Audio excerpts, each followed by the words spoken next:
Have you ever had a dream that that you had you you could you do you want you could do so you do you want him to do you so much you could do anything?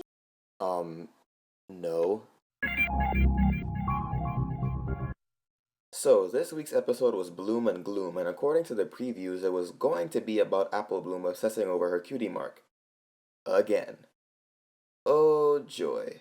The episode was also written by Josh Haber, and while he did write Simple Ways, he also wrote Castlemania, so I wasn't sure how this episode was going to turn out. Was it going to be a cutie mark obsession episode done right, or was it going to be a repeat of the cutie pox? Let's see, shall we? After receiving word that Babsy got her cutie mark, Apple Bloom begins to worry about how getting her own mark will affect her relationship with her fellow Crusaders, and this uncertainty makes a nightmare out of what was once her lifelong dream.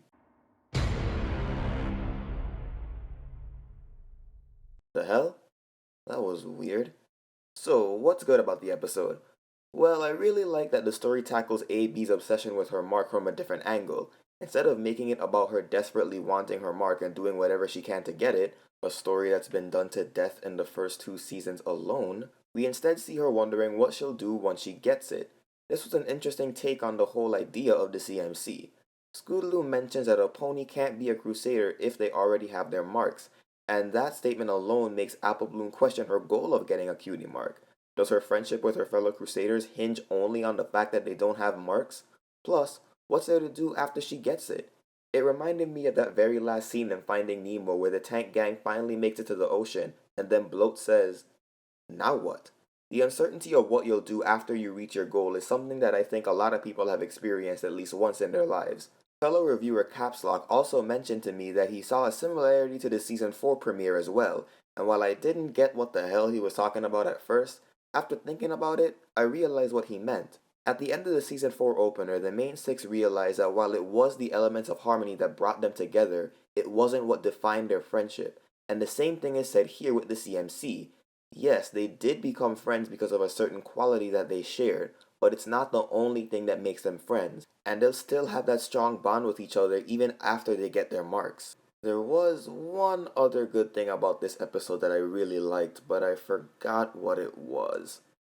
Oh right, Princess Mother Freaking Luna. The CMC Dream Trilogy finally comes to a close with Luna helping Apple Bloom conquer her nightmare, which was arguably the most difficult since she was having dreams within dreams. Like a taco inside a taco within a Taco Bell that's inside a KFC within a mall that's inside your dream! Not exactly how I pictured it, but okay. Now, in my reviews, I try to be fair and point out the negatives as well as the positives because nothing's perfect, but there really wasn't anything that I noticed that I could call bad. I mean, I didn't particularly like what Babs' cutie mark ended up being, but that's on me, not the episode. Two interesting tidbits though. First of all, AJ's singing voice is awesome. Rarity and Cadence have some competition. Secondly, when Apple Bloom had those moments where her inner voice told her to get rid of her mark, a small part of me wondered if it was Starlight Glimmer doing it. Somehow. It was a huge stretch, so in the end, I'm glad it wasn't her. Altogether, this was a solid outing that was definitely one of my favorite CMC episodes. I'm not sure if I like it more than For Whom the Sweetie Belle Toils, but it's definitely a competitor. These fillies finally started to grow on me last season, and from the looks of things, it seems that they're going to keep this ball rolling. Although part of me wishes that Apple Bloom kept that pest pony cutie mark, because there's a certain pest that I'd like her to get rid of. A certain pink pest. So, what did you think of Bloom and Gloom? Let me know in the comments below or hit me up on Tumblr, and consider supporting me on PayPal through art commissions or donations. Also, check out Capslock's channel. I left the link in the description below so that you guys can go check out what he has to offer. Until next time, keep it sketchy, folks.